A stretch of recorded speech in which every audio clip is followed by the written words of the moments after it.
Okay, hello everybody. We need about 3 hours to do the show today, but we only have our usual 58 minutes, so we may be talking fast. Well, we appreciate the fact that some of you even record the show and watch it twice.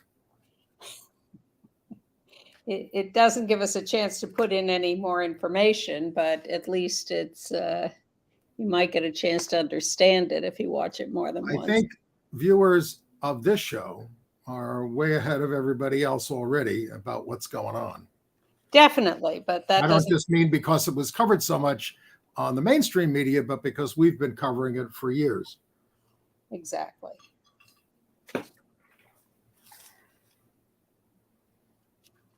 But it hurts nonetheless.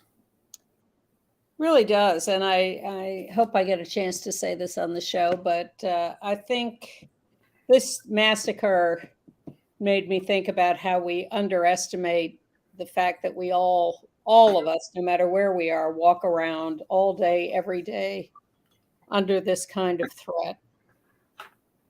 Right. And, some of you out there think we're all under threat because we live in New York. Well, that's the least of it. Although we have some about that this week, too. We do. There is crime and violence everywhere, but it's not. I just mean the hatred that we all face. Mm-hmm. Yes, that people can just see you on a train or someplace or on the street and decide they want to hurt you because they think you're LGBTQ. Starting now. And we have to really escalate the noise we make so that we'll be heard.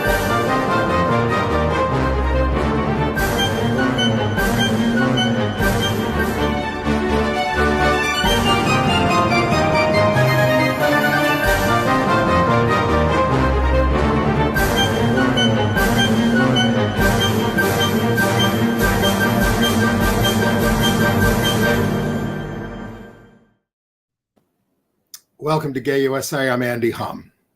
I'm Ann Northrup, and I don't know if you can see it, but I was thinking about what to wear for Thanksgiving, and I found, of course, my shirt from the Wild Turkey Golf Course. That will be the last moment of levity in this show. Right, because it's been an extremely serious week. We're here to talk about the, well, hold on one second. I'm just putting out the headlines. Starting with, of course, the story that you've been seeing all week, but that if you watch this show, you would know a lot more about the massacre at the LGBTQ bar in Colorado Springs. We're going to talk about how it was fueled by the scapegoating of drag queens and transgender people by the political right wing. We'll tell you about the horror, the heroism, and how you can help those who survived and were victims. I have to say that the question on TV that has made me the most crazy this week is a reporter saying, well, we don't know the motive yet. Please. Meanwhile, gay men in New York City and elsewhere are on alert for criminals working out of gay bars, drugging, robbing, and killing those gay men. Very serious. Be on your guard.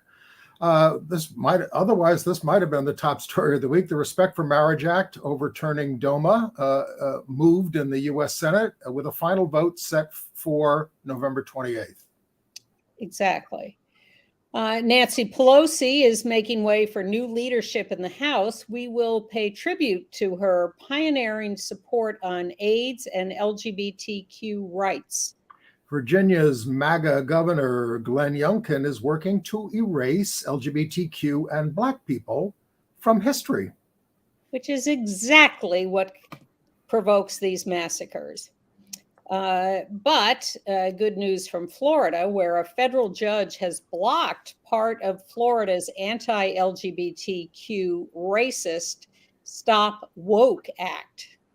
In better news, or happier news, Amy Schneider stood up this week for her trans brothers and sisters in Ohio and won the Jeopardy Tournament of Champions. I think you blew the reveal.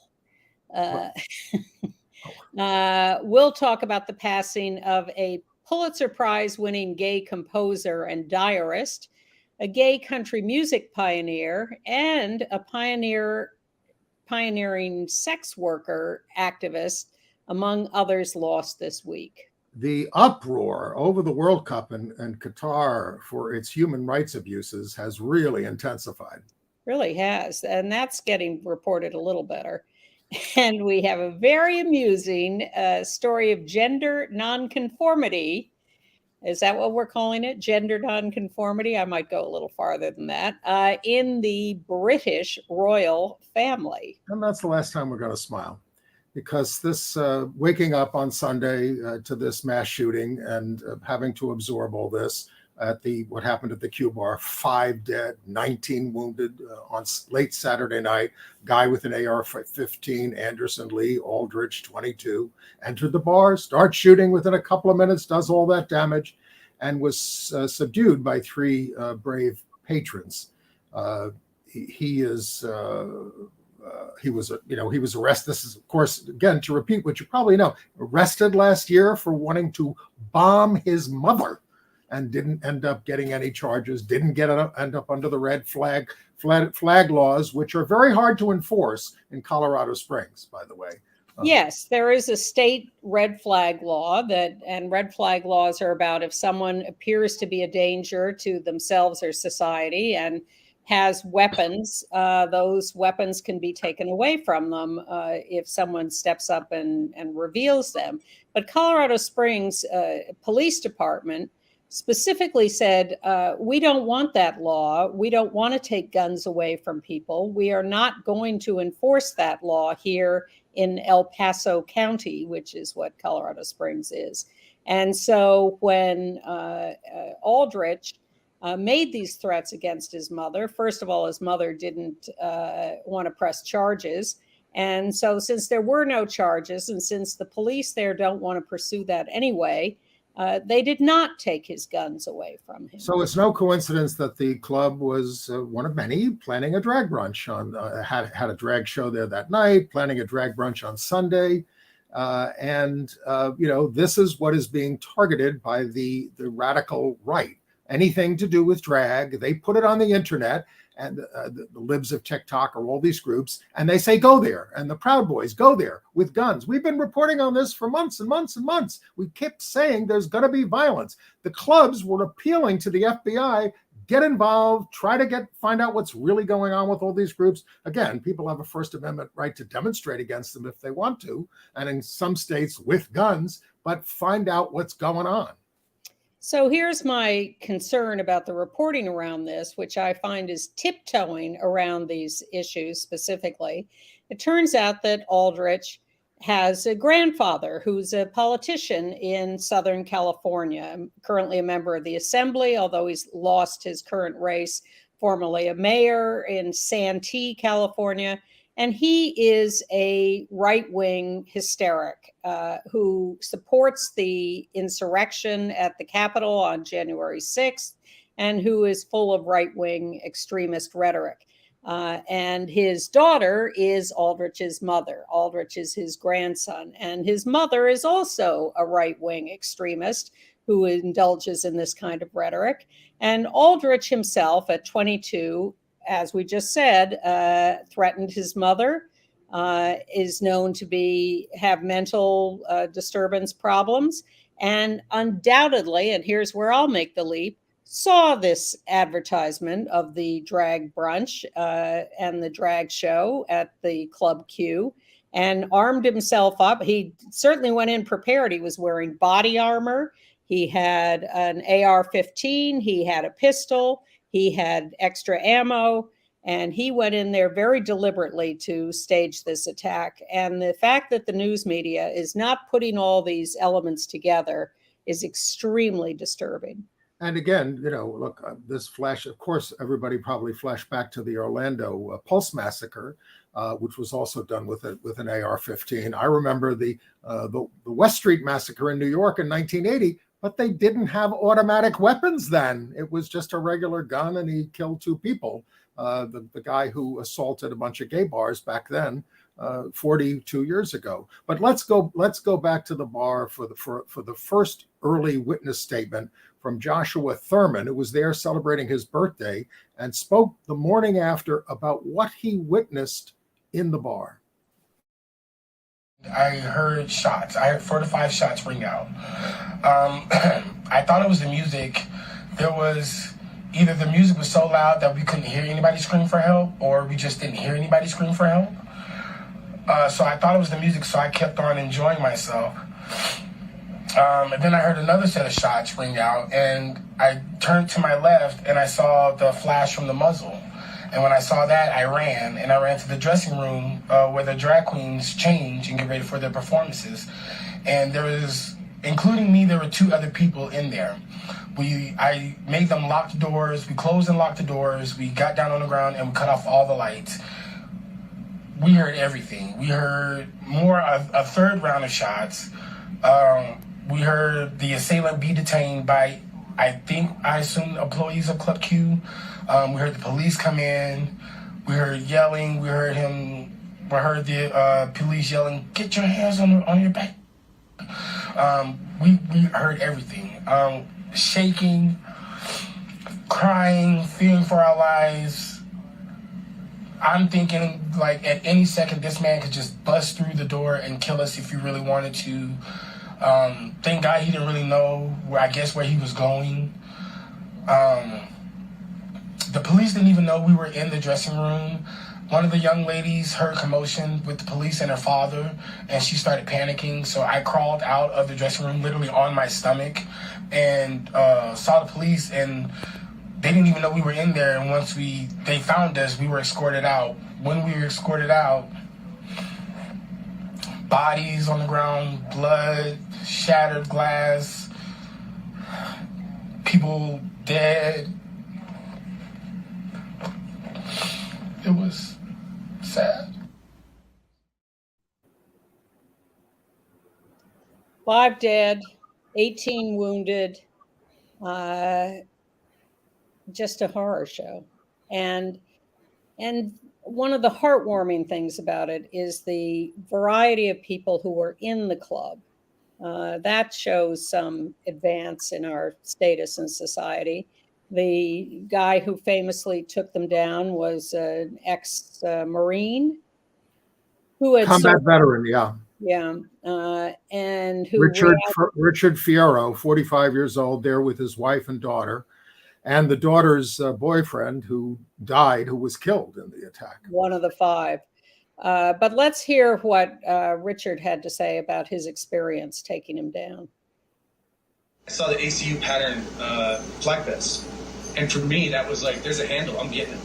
So I ran across the room, grabbed the handle, pulled him down, and then started to, I think I went for his gun with him. His rifle flew in front of him. And the young man that tried to jump in there with me, we both either pulled him down or whatever, but he ended up at his head and right next to the AR. And then with the AR, I told him, push the AR, get the AR away from him. The kid pushed the AR. I don't know what his name was. And then I proceeded to take his other weapon, the pistol, and then just start hitting him where I could. I lost my kid's boyfriend. I tried to have everybody in there. I still feel bad that there's 5 people that... There's 5 people that didn't go home. And this guy, I told him while I was eating, I said, I'm going to kill you, man, because you tried to kill me. One of the performers was walking by when the kid was getting tired of kicking, and she helped him, kicked him with the high heels that she had on. I'm not a hero. I'm just a guy that wanted to protect his kids and his wife. And I still didn't get to protect my boyfriend. So there were 3 heroes there who just rushed in to stop it. It's being contrasted, with what happened in Uvalde with like 100 cops outside who wouldn't even go in to save those children. These people just jumped into action and did what had to be done to stop it. And the cops responded immediately to 911 calls too, and went charging into the club. They didn't hesitate. but Richie had already subdued the Well, gunman. Richard was handcuffed by the police and put in a car for an hour. He begging to go see his wife, but they weren't sure who was the perpetrator, who was the this. They didn't know, and so what he has been through, and he's been through Iraq and Afghanistan. But he said, "Look, I chose to go there, and nobody who went to that bar chose combat." Just as a reminder, at Pulse in 2016, 49 dead, 58 wounded. Because of Richie, it was 5 dead and 18 wounded here. Each one of them a tragedy, but a little better. Let's show you the people who were killed. And again, the Colorado Springs police, while not fans of the red flag law, got up at the press conference, said, we're going to identify each of these people by their chosen name and their pronouns. That was wonderful. That was wonderful. So these are the 2 bartenders. They're on the left, trans man Daniel Aston, 25 years old, and on the right, Derek Rump, 39. They were the bartenders. Daniel's parents said he knew he was transgender when he was 4 years old, and his mother worried about him because trans people are such targets now. And Derek, wait a second. Derek was known as a total sweetheart, would buy people food who needed it, helped everybody, and was considered the real soul of that establishment. Absolutely. Aston's partner was a drag performer at the club. And of course, Aston he also led the LGBTQ student group at Northeastern University. Now, right. Next was Kelly Loving, a trans woman, 40 years old, also, beloved in the community. This was a loving, friendly family community, and full of all sorts of people, and really the whole bar operated as a family together. This was not some dive. It was a really wonderful home for so many people. And then Raymond Green Vance, also 22 years old, was visiting the club for the first time with his longtime girlfriend, who was the daughter of Richie Fierro, and ended up dead as a result. And finally, Ashley Paw, also straight, and a friend of someone who was performing at the club. So we have trans people, straight people, Derek Rump, a gay man. That was indicative of the population who hung out at the club.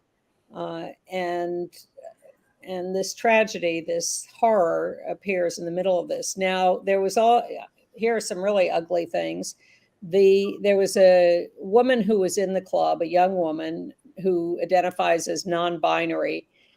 She was standing out on the street just after this occurred, and she called her mother to, get support for this. And her mother says to her, if you hadn't chosen this lifestyle, you might not be in danger. You're going to hell for who you are.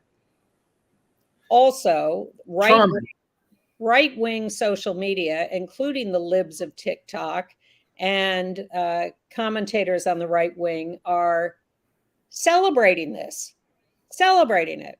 This is what needs to happen. We need to go kill LGBTQ plus people. And the people who are signaling this has to be said, the Republican Party. I mean, they spent, Republicans, $50 million on campaign ads. We've said it before. Ron DeSantis, Marco Rubio, Carrie Lake, targeting transgender and people and drag queens in their ads to get votes. They did this. This was constantly on the air. Endlessly, and they haven't stopped. It used to be that they'd take at least a pause after something like this and, express their thoughts and prayers. One of the Republicans on CNN, but he's trying to be moderate. He says it's a horrible, horrible situation, but you can't. They're not. But our people aren't calling for violence. They're fomenting violence. Absolutely, they're dehumanizing people. You've heard us report about Proud Boys showing up at libraries, at drag shows, Oath Keepers, all of these people with weapons and threatening and intimidating. And where is the condemnation from mainstream religious leaders, especially you religions that teach that we're disordered or sinful, saying, of course, you shouldn't be saying that. It's disgusting. But where is the clear message that violence has to stop? It doesn't happen. Yes, and then today we have Mike Pompeo, former Secretary of State and putative presidential candidate, identifying Randi Weingarten, out lesbian, head of the teachers union, as the worst danger to the world. More so, he said, than Kim Jong-un and Putin or anybody else, the teachers union. And believe me, that is, when they go after all these education issues, they want to destroy public education. That's their goal. That's so we can all have Christian schools. More on that coming up. But his point was that teachers are groomers and teaching filth in the schools. And therefore, the head of the teachers union, who happens to be an out lesbian, is the most dangerous person in the world. You don't think Randi Weingarten is going to need protection now? She is.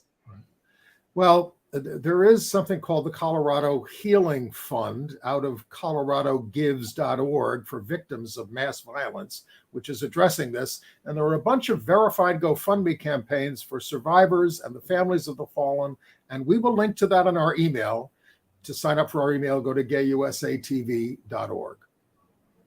And I want to just say at the end of this segment, Governor Phil Murphy this week of New Jersey, he announced that name changes in the state will be kept confidential from now on to help protect transgender residents because the right-wing targeting of them has so intensified. And ratcheting this down to the local level, we have what's happened in New York in this last week. There's a gay bar in New York called Verse, which I think is short for versatile.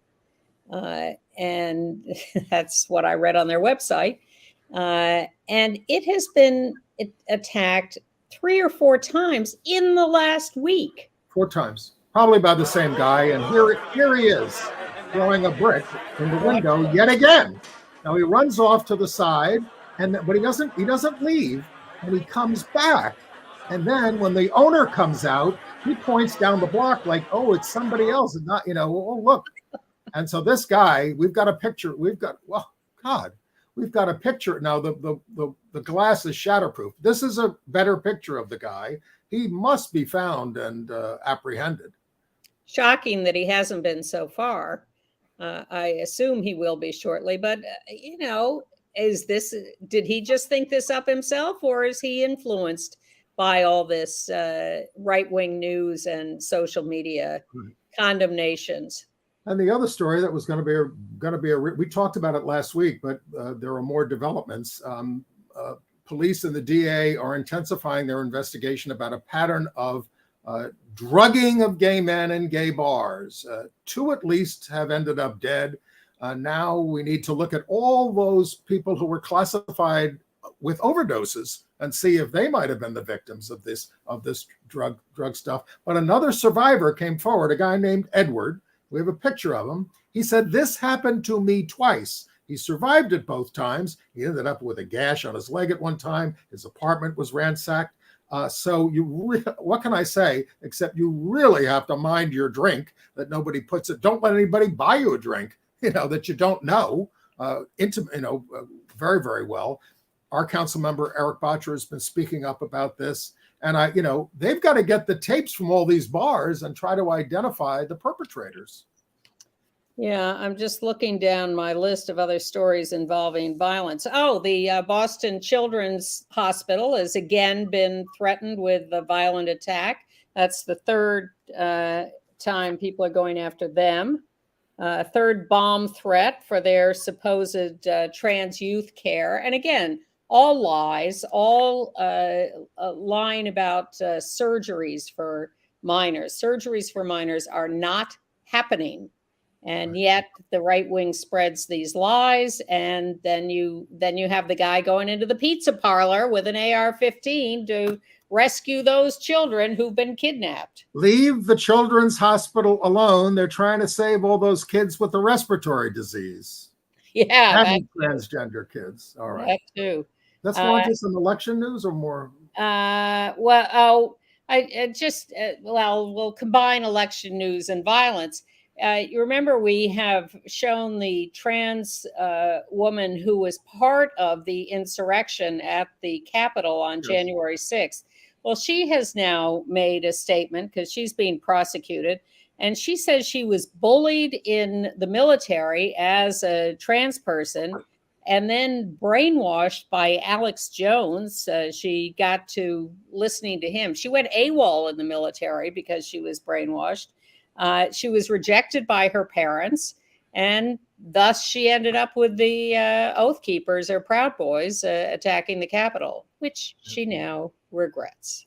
Okay. In election news, some more good news. In Arizona, in the Attorney General's race, out Democrat Chris Mays, M-A-Y-E-S, has won the race there over MAGA Abe Hamareda, an election denier. So that's progress.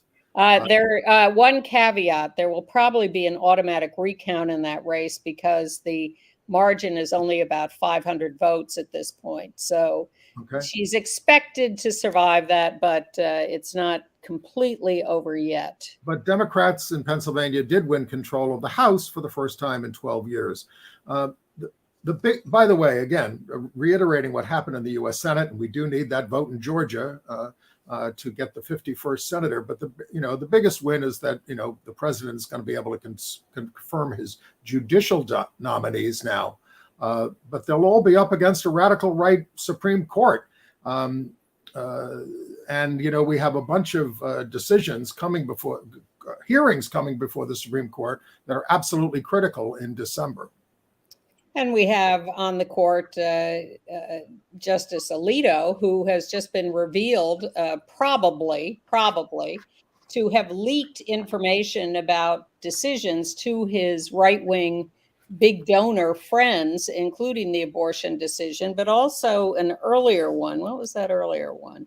Oh, the Hobby Lobby decision. Absolutely. Yeah. So I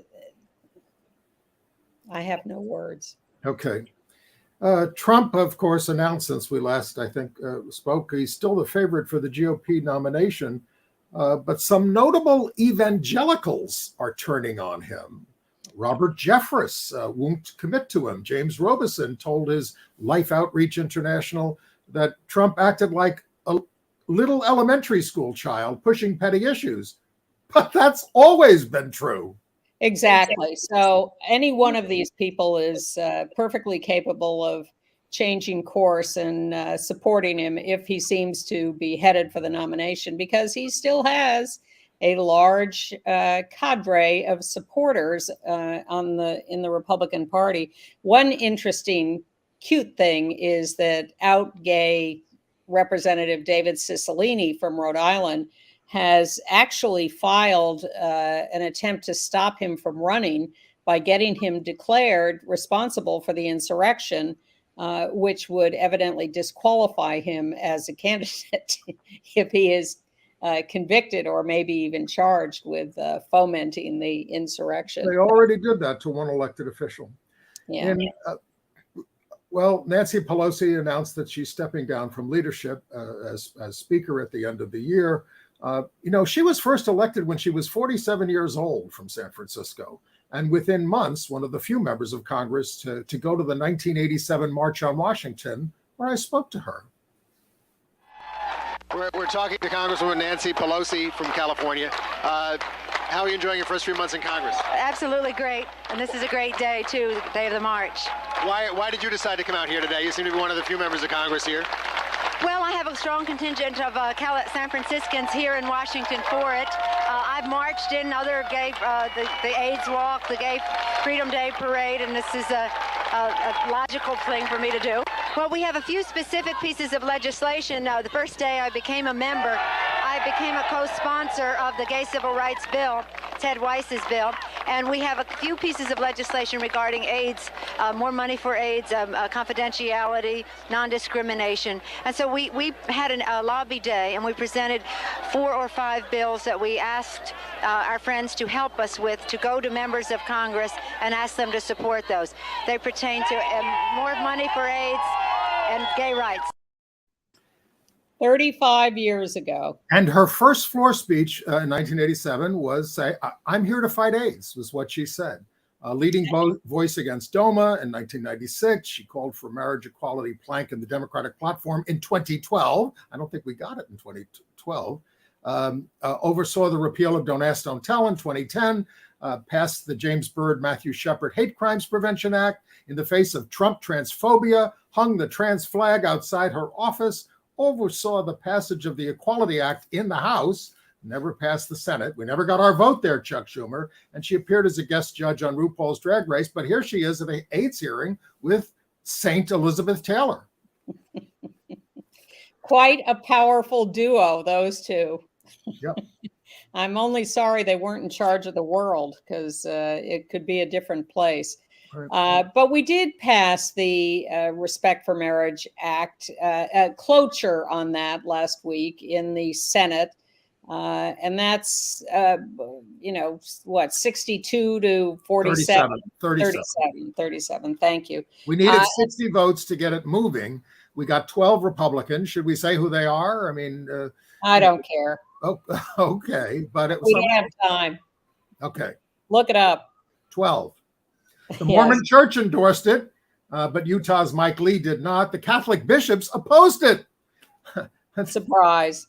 Well, the Mormons supported the compromise non-discrimination bill in Utah a few years ago, too.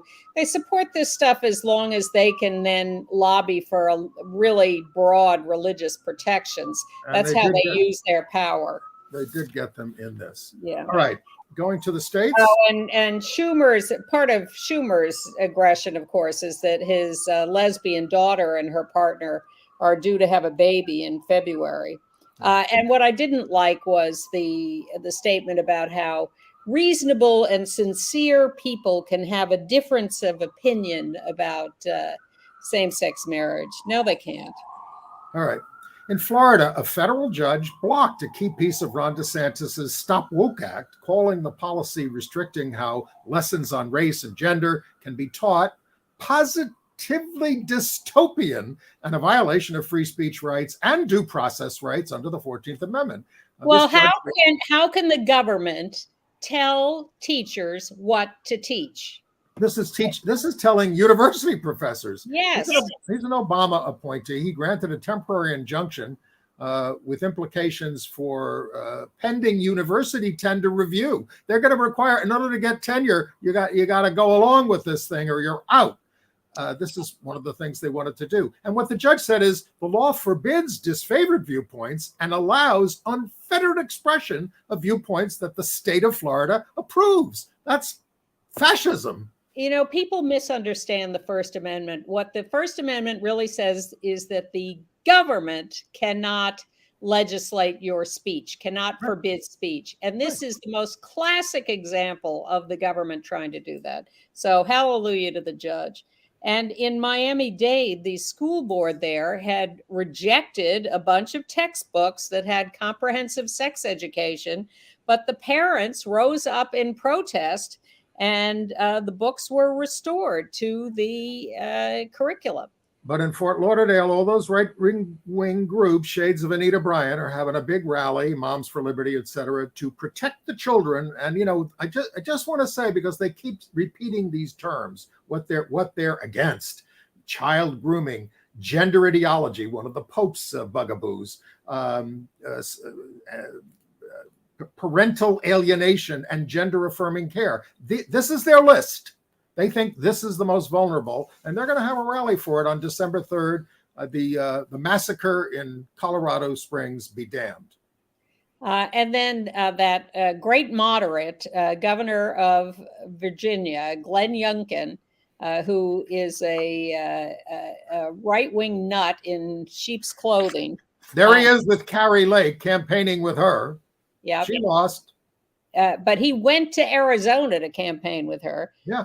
He is proposing statewide new standards for education that minimize race and erase LGBTQ people from curricula. It is a vicious, vicious attempt on his part to just make us disappear. Speaking of vicious, Tennessee Republicans have pre-filed legislation to ban gender-affirming care for minors, as well as what they call prurient drag shows in public or private venues where minors could be present. Drag queens have been turned into the new witches or communists for the GOP. You have to wonder, if you go along with this, who will be next? And then in just unsuspected news, there turns out to be a trans rugby player at Notre Dame, an out trans woman. There she is. Well, she goes to school at Notre Dame, but she's part of a pro league now. And she's also Emma Farnan. And studying aerospace engineering. But we've got a wonderful video, which we'd love to show you now, but can't. And we're going to include it in our email. So sign up for that email. Can't be, we have no time. Yes. The San Francisco is launching a pilot guaranteed income program for trans people. $1,200 a month for 55 people starting in January. 18 months, no strings attached. It's not a lot of money, but every little bit helps. There's another such program for artists affected by COVID. So to qualify, you got to be trans, non-binary, gender non-conforming, or intersex over 18, and an income of no more than $600 a month. You've got to be poor. And our heroine, Amy Schneider, who had such a great successful run on Jeopardy, showed up in Ohio to testify to the state legislature against a bill that would bar medical care for trans youth. It's great to see her being politically involved. And she got some modifications to the bill as a result. They didn't go all the way, but they did pull back a little bit. Yeah. And then we turn on our TVs and Jeopardy is doing its Tournament of Champions and Amy Schneider pulled out the win. Amazing. She's an amazing player. That was a very tough game too. It was. She should have won a day earlier, but she didn't bet enough in Final Jeopardy. But she came back the next day and with her steely resolve, went out there and just grabbed that final game and won. She's the top of the heap. She is. All right. In New York City, at the hearing on designating Julius Bar a city landmark, there was unanimous support from those who testified. So that looks like it's going. It's the oldest gay bar. This is where the sip-in was in 1966 that gave us the right to drink. And it's a place where lots of celebrity gays used to go. Tennessee Williams, Truman Capote, Rudolph Nureyev, Vladimir Horowitz, and others. And then the commission did vote to landmark the Lesbian Herstory Archives at its home since 1991 in Brooklyn, Park Slope. The archive was founded in 1974 by activist Joan Nessel and Deborah Edel and others. And they have materials going way back, most of it starting in the 1950s. Started in Joan's apartment on the Upper West Side, and then finally a fundraising campaign acquired that building in Brooklyn 30 years ago. All right. Surrealism in everyday life, Anne. Grindr went on the New York Stock Exchange. It got listed, and they rang the opening bell. They have over 260 million messages a day circulated on that. People spend an average of 61 minutes a day on the app, and it has 11 million active monthly users. Yeah, well, the stock exchange and Grindr is definitely unexpected. All right, should we talk about some people we've lost this last week? Yes. First of all, Patrick Haggerty was the out gay country music pioneer. He died at 78, suffering a stroke a month ago. He was inspired to come out after the Stonewall Rebellion and joined a chapter of the Gay Liberation Front in Seattle. And in 1972, created a band called Lavender Country and recorded an album of songs about gay activism and love. Sold 1,000 copies, but it kind of, had to go do other things, radical things. And eventually one of his boyfriends, a guy who became his partner, discovered the album, brought it back and upped his career in music as well. He put out that album 50 years ago in 1973. In country music. And he had been, there are a lot of personal stories in country music. He also had been kicked out of the Peace Corps in 1966 for having gay sex. And then our pal Ned Rorem has died at the age of 99. Pulitzer Prize-winning composer of art songs and librettos, and other award-winning diarist, chronicling his gay life before and after Stonewall, scandalizing many in the 1960s, but always candid and trenchant in his observations. He had intimate relationships with Jean Cocteau in Paris, Leonard Bernstein, Noel Coward, Samuel Barber, Virgil Thompson. His longtime partner was James Holmes, who died of AIDS, an organist who died in 1999. They were together for 32 years. On our show, after James died, he wanted to come on the show and beg for a new boyfriend, if you remember that. I remember that he was a Gay USA viewer, which makes me very proud. He was. All right. And Carol Lee died at 71. She was known as Scarlet Harlot. She's the one who made up the term sex work, defining prostitution as sex work, and really putting a whole new twist on that employment, making it clear that people could choose sex work as a profession, as an honorable, consensual way to make a living. She was an activist, an author, and very famous for her activism and her visionary qualities. Patrick Sherman has died at 79. He's a teacher. He was a teacher, but he was a member of the Gay Liberation Front, which was formed during the Stonewall Rebellion. And with Gay Activist Alliance after that, he was a founding member of the Gay Switchboard, which helped us all out and referred us. And he was active with the Gay Square Dance Club, the Times Squares, in recent years. The Gay Switchboard was a vehicle for people to find resources, but the Yellow Pages would not list it because of the word gay. And Michael Feingold, the longtime theater critic of the Village Voice from 1971 to 2013, an out gay man, a judge for the Obie Awards, the Off-Broadway Awards. He died at 77, twice winner of the George Jean Nathan Award for criticism, an elegant writer as a critic, but he also was a playwright and dramaturge and translator. And he brought an endless stream of LGBTQ theater to light in his career. International news? Yes. Qatar. Gutter, whatever. So the World Cup has started, and at the last minute, FIFA, the international soccer football organization staging the World Cup, said, no, we're not going to fine people who wear rainbow armbands. We're going to give them a yellow card, which is a penalty. So any player wearing the rainbow armband would have started the game with a penalty, and if they got one more, they would be kicked out and banned for the next game too. So they tried to keep spectators with rainbows on. In one case, they apologized, but they're hypersensitive to it.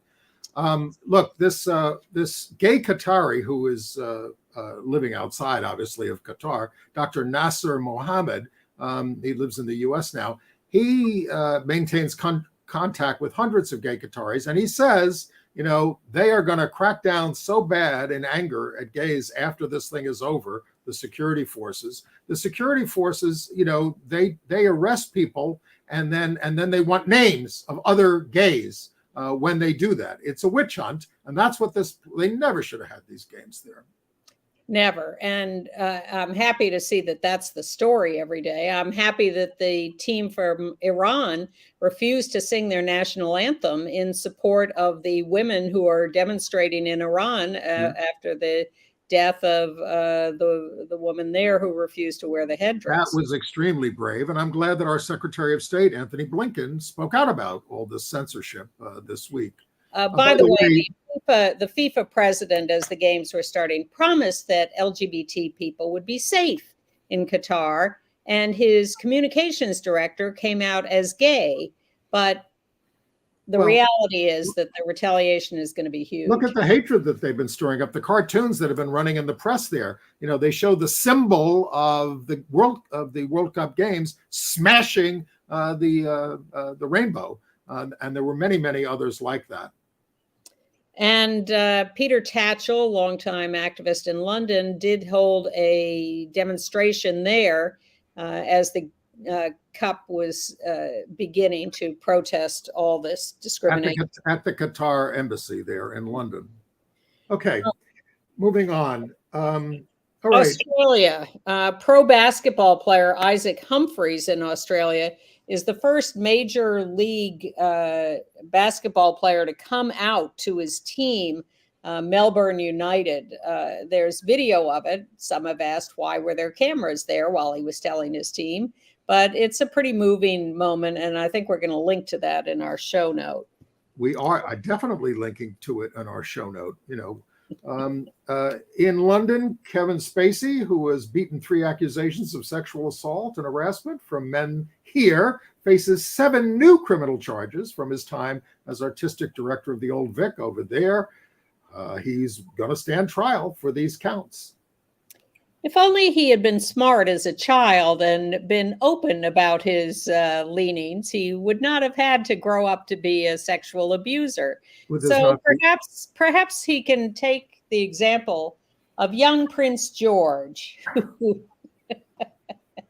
who his father, Prince William, said was totally smitten with the satin sequin jacket worn by this performance. Craig David. And you can see how happy Prince George was. Prince George, you're going to listen, when you get the top job, you're going to be able to dress up quite a bit.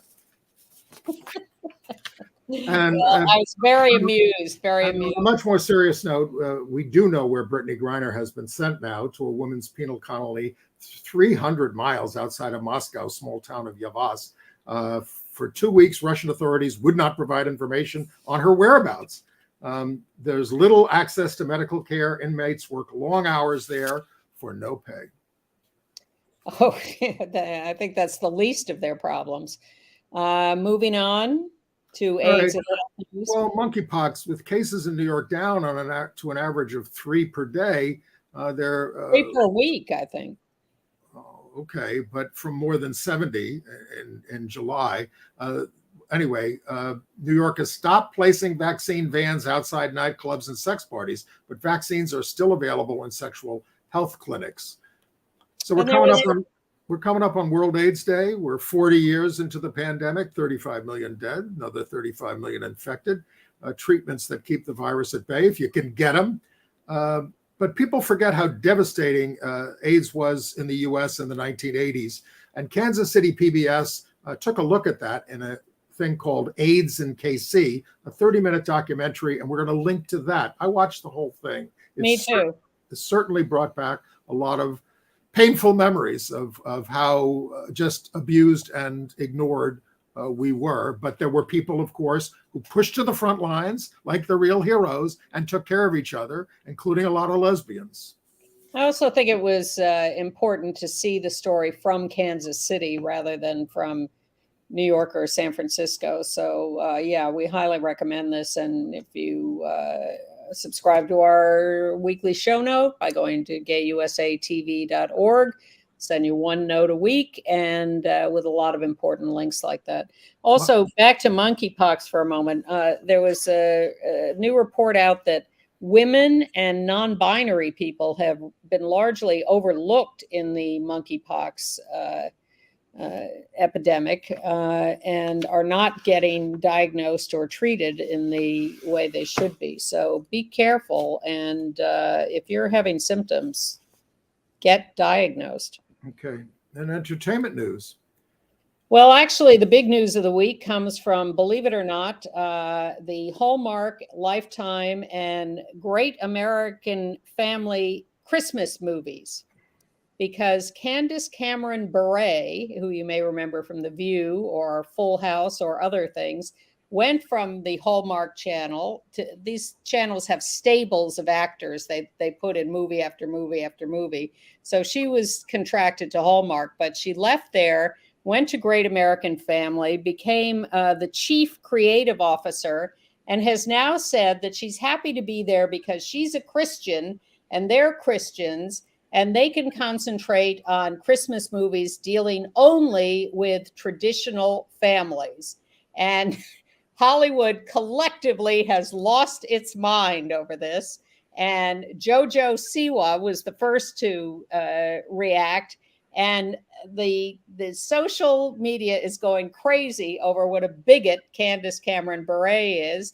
And she's now complaining that she's the victim in this. And she really loves gay people. And how could people accuse her of being a bigot? But she believes in the traditional male-female family. And it's just gone crazy. Well, there were people who went crazy when Superman's son came out in the comic books. But now we have the story about how John Kent, there on the left, has come out as gay to his father, Superman, and gets Superman comes back, after a year fighting at some world planet or something, and he says to his son, "Every day of my life has been better since you've been in it. Every single day. Who you love is the last thing I could care about." Well, perhaps he could celebrate who his son is rather than not caring. Well, wait a minute. I misread the quote. Every single day, who you love is the last thing that could change that, is what he said. Okay. I apologize. Yeah, no, and I get it. I'm looking always for more respect than tolerance. But here's my question. How he's Superman's son. He's wearing the cape and the outfit. How could he be injured? I'm not up to date on that, but I'm sure a viewer will tell us. And if you're seeing the show before Thanksgiving, the Queer Big Apple Corps is going to be, which was part of a virtual parade a couple of years ago, they're going to be marching in the Macy's Day Thanksgiving Day parade. I know you have a few I do. shows to talk about. So let me just run through these. Sure. We're Here, the great HBO show of Shangela, Eureka, and Bob the drag queen going to small towns around America, is coming back for its third season this Friday at 10 p.m. HBO. Really, really important, especially in light of the Colorado Springs shooting. And congratulations to Shangela, who made the finals of Dancing with the Stars, came in fourth. You go ahead. I have a bunch of plays to recommend. These are going to be like 2-sentence reviews. The monologuist Mike Birbiglia is filling the Vivian Beaumont Theater at Lincoln Center with his dry wit and insight in The Old Man in the Pool. You got a picture of Mike there on the stage? Yes. He's pretty terrific. The next play is very important, Downstate at Playwrights Horizon. It's the latest from Bruce Norris, who did Clyburn Park, which was so wonderful. He's given us a play that dares to humanize men on the sex offenses registry, a group that we consign to eternal punishment, and there is uniformly fine acting in that. Next is, on a lighter note, Kimberly Akimbo, a clever and smart musical about a teenager who looks 70 years old due to a disorder. That's Victoria Clark there on the left.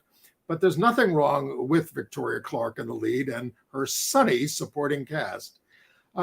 Next, I had been looking forward to Bess Wall's Camp Siegfried at Second Stage, about a real Nazi youth camp on Long Island in 1938, told through the story of a boy and a girl there. But I felt the story was too small to contain the enormity of what went on there. And then Sandra is a one-woman show by David Kale, who gave us the wonderful Harry Clark with Billy Crudup at the Vineyard Theater, also back in 2017. This is Marion Neshrat giving a compelling and edgy performance about a very sexy mystery story that includes some gay themes and keeps you on the edge of your seat waiting to hear more. I went to see the movie Tar, the Cate Blanchett movie. Yes. About the lesbian conductor. I'm eager to hear what you have to say about it. Horrible. Oh my God. Awful. Please do not spend your money seeing Tar. I believe it's on Netflix now if you really must watch it, but it is terrible. Because? It's pretentious, it's muddy, it makes no sense. It has very little actual sexual contact, but it is she plays a conductor who goes crazy. And she is just obnoxious throughout. You hate her from the very first minute. And the movie makes very little sense and is just torture to sit through. Torture. Well, and it's 2.5 hours. Well, I saw Lady Chatterley's Lover, the latest version, starring Emma Corrin. It's opening in theaters on November 23rd and on Netflix on December 2nd. And I can recommend that. Oh, good. Something to look forward to. And then I have go ahead. Correction from last week. And we were talking about the death of Kevin Conroy, who voiced animated Batman productions. And I made some reference to that being Marvel Comics. It is not, of course. I'm grateful that no one corrected me, but it's DC Comics and Warner's. So please, my apologies. Brendan Fraser is getting award season buzz for his portrayal of a morbidly obese gay man in The Whale, based on a play by Samuel Hunter, which I saw. I thought, do you see it too? It was pretty good. Yes. But he has taken himself out of the Golden Globes. Why? Because he was groped by Hollywood Foreign Press former president Philip Burke in 2003, said the experience left him panicked and ill, and no action was taken against Burke. Who later called the Black Lives Matter movement a racist hate movement in 2021 and was finally thrown out of that ridiculous group. Yeah, problematic would be an understatement for the Golden Globes organization. I don't know if you watched it. I watched it last night. Boulevard, a Hollywood story about Gloria Swanson that is currently playing on Apple TV and iTunes. It's another Jeffrey Schwartz production, and he's the one who made the Tab Hunter Confidential and I Am Divine and the Vito biography and the fabulous Alan Carr. He does really nifty little movies that are biographical about Hollywood. I particularly love the Tab Hunter one. But this one's about Gloria Swanson and how she tried to turn Sunset Boulevard into a Broadway musical about 30 years before it actually was made into a Broadway musical. With a couple of gay guys and falling in love with one of them. Exactly. And they were and the one she fell in love with was very, very, very closeted and uncomfortable about a lot of things. So again, it's a 90-minute, cool little Hollywood biography of an unknown story. And it's called Boulevard, a Hollywood Story. Well, so a hard week. And, I'd like to say happy Thanksgiving to everybody, but it's been a very hard week. And we're all just trying to survive. We're also trying to survive here on Gay USA, keep it going. And you're the ones who keep us going, mainly by watching, by communicating with us, by giving us some feedback. We've incorporated some of that into the show this week, like don't just talk about New York and California, which we don't think we do, but we're trying not to. We try to talk about all over the world. So if you can see your way to supporting us, go to gayusatv.org. and you can make a tax-deductible contribution, and we would appreciate it, and we'll keep coming to you next year. Yes, we would appreciate it. We do appreciate everyone who supports us in all those ways. And I just want to remind us, in light of the Colorado massacre, that I think we underestimate the extent to which we live on a daily basis under this cloud of hatred and violence. And we tend to discount it often, but we're survivors, and it's a tough road. And I really want to applaud all of you for getting through this, and urge you not to underestimate your own courage in doing so. And find the support that you need. Reach out to others and embrace your brothers and sisters. We need to not be so hard on each other sometimes. Exactly. So thank you. Happy Thanksgiving, and we'll see you next week.